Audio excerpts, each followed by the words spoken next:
Now, there's been a lot of news in the past 24 hours. The Prime Minister of Israel, Benjamin Netanyahu, has appointed a new Defense Minister, Israel Katz, and a new Foreign Minister, Gideon Saar. Now, many people around the world are asking what this means for them and, frankly, for Israel. However, what the world really needs to understand is that regardless of who is at the helm, Israel continues to fight for its survival in an ongoing seven-front war. Israel's message to the world today is frankly the same message as it was yesterday. Hamas must be dismantled, the hostages must be returned, and Hezbollah must be pushed back. These are our guiding principles at the Israeli Citizen Spokesperson's office. Now, Iran's war on Israel continues. Today, Iran's terror army in Lebanon, Hezbollah, again tried to murder me and millions of other people in Israel. At precisely 11:23 this morning, as I was preparing for today's broadcast over a cup of coffee, phones around our office began buzzing and ringing, alerting to a rocket attack somewhere in the country. "Don't worry," said one colleague. "It's on the other side of Tel Aviv, the city in which we currently operate." The other side of Tel Aviv. We may have gotten used to it here in Israel, but frankly, let's be clear, this is not normal. Now, of course, within moments, our area, as well as much of central Israel, was also told to seek shelter as missiles fired from Lebanon came towards Israel's cities, with deadly intent. Hezbollah and their Iranian backers continue to try their best to murder me and all Israelis.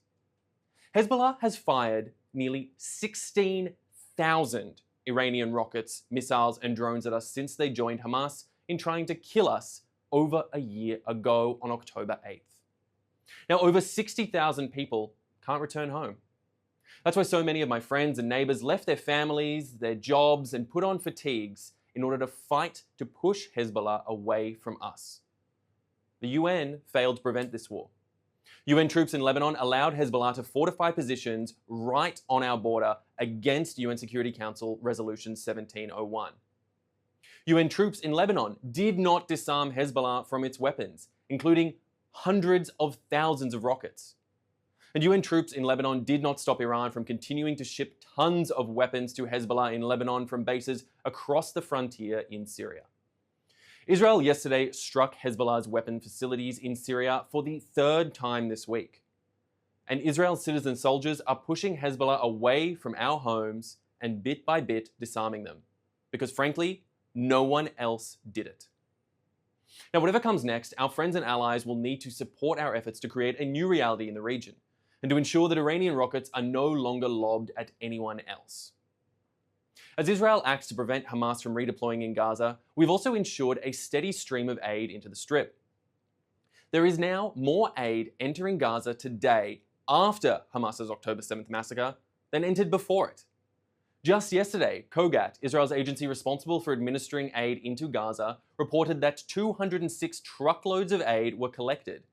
That's 3 times the daily average of 60 to 70 that went in before the war began. And more important than what aid is entering is the aid that isn't being distributed once it's inside Gaza. There are over 600 truckloads of aid awaiting collection on the Gazan side of the border. The aid is still waiting to be collected. It's piling up inside Gaza because international humanitarian organizations have not done their jobs. International aid organizations should tell the truth about the situation in Gaza. They should stop blaming Israel for the effects of Hamas's decision to fail their people by continuing to wage war instead of helping in any way to support and rebuild inside Gaza. This is the key message that we need to take away today. But now let's take some questions from our audience watching live on social media. Thank you, Asher. There's many questions of this nature on our Instagram Live. What is Israel expecting from an incoming Trump administration? Well, as we record this daily briefing, it's become clear that the Trump administration has won the US elections according to the Associated Press and others. And frankly, what Israel expects is a continuation of the relationship that Israel and the United States have had for decades now. A relationship of support, a relationship of mutual understanding, and a relationship of the recognition that the importance of liberal democratic ideals are critical to the survival of Israel and to the survival of Western civilization as a whole throughout this region, throughout the world, and against the likes of Iran and others who would try and break that alliance, who would try and break down those principled democratic ideals for which we stand here in Israel. And whoever sits in the White House, we would expect that that exact same guiding principle would continue to build, develop, and grow the relationship between Israel and the United States, as it has done so for so many decades. This is a question from L on our Instagram Live. If UN Resolution 1701 is finally implemented, will Hezbollah still have rockets that can reach Tel Aviv? An important question, and certainly yes, they will. Hezbollah has shown their capacity with ballistic missiles being fired in the past with rockets that can reach deep, deep inside Israel.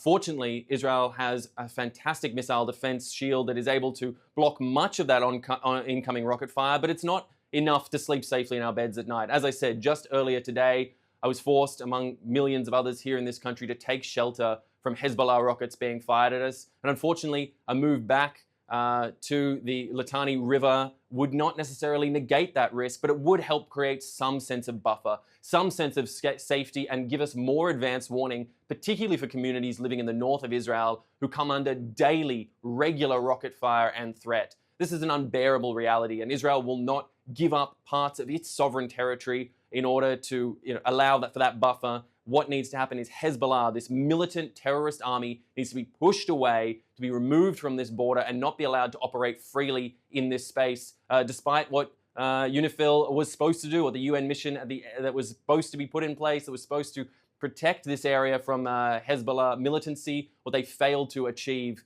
in the years up until this year. This next question is about Iran's nuclear program. A former senior official in Iran, Larijani, said that if a need arises in the future, Iran would be within a short distance of achieving a nuclear bomb. What are your thoughts on this Iranian statement? This is a very real and serious threat. The idea of Iran being a nuclear-armed state and all the risks that are posed from that tyrannical, authoritarian, theocratic regime who may decide that it is their will to take action that would ensure the sort of mutually assured destruction that hasn't been doctrine across the world since the Cold War era. It's a frightening prospect. It's a real threat, but it is something that Israel, the US, and other allies hopefully will continue to find an intolerable ideal and continue to fight back against, because Iran cannot be allowed to become a nuclear-armed state, to join that club of nations that pose such absolute threat over the world to ensure ensured destruction at a whim, at the press of a button. Iran cannot be allowed to join that club for the risks that they pose, that they've shown that they're willing to enact with their proxy ring of resistance, a ring of militancy, I call it, that they've developed around Israel at the moment, and we're facing here with the 7 fronts attacking us here within Israel. If they had the nuclear capacity behind that sort of initiative, well, things would only get worse and more deadly from there. But Israel will ensure that that does not come to pass. As I'm looking for the next question, I'm seeing red alert sirens go off on my phone that there are rocket attacks on the villages on Israel's northern border with Lebanon. Are the evacuees, the 60,000 evacuees, any closer to returning home? If there was ever proof of a sort of lived reality that exists here in Israel right now, that's the fact that right now, as we record this daily briefing, there are ongoing rocket attacks happening in Israel's north, impacting these communities. As we said, over 60,000 Israelis who for over a year now have been unable to return to their homes, who frankly may not have homes to return to at this point, with so many villages, towns, kibbutzim, whatever else that have been so battered, destroyed, demolished and attacked. And those poor Israelis that are left, who stay for necessity or to try and keep some sense of their livelihood open under constant threat of rocket fire. It is frankly intolerable, and this is what Israel is fighting for inside Lebanon, fighting against Hezbollah, their militant regime, and their willingness to fire arbitrarily at civilians, civilian communities, and to put civilian lives at risk, whether it be civilians inside Lebanon who are at threat thanks to Hezbollah's militancy, or whether it be, of course, civilians in Israel who have faced that constant threat and those 60,000 removed. We can only hope that that status quo isn't maintained for much longer, but frankly, as it stands now, Israel is fighting its hardest to ensure that that isn't maintained, and that Israelis and Lebanese, frankly, will be able to return safely to their homes without this lingering threat of Hezbollah's militancy hanging over them. This is our final question today. Can you comment on the general atmosphere in Israel and the mood of the public and how you're feeling and your sense of optimism or pessimism in the weeks and months ahead? It's a broad question. I will say there is a sense of optimism in this country, as ever there is. Israelis have a resilient spirit.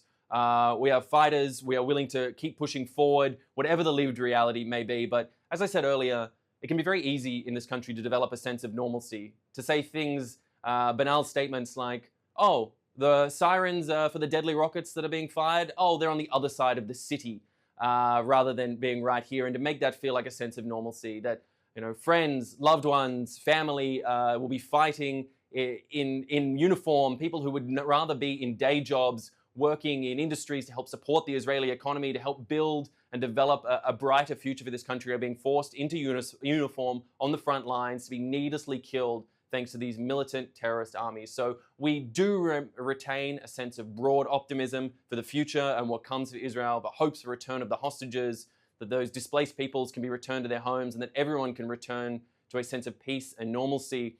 But we are obviously very aware of the realities of what's happening around this region, thanks to Iranian proxies and their militant, hateful intent all across the region.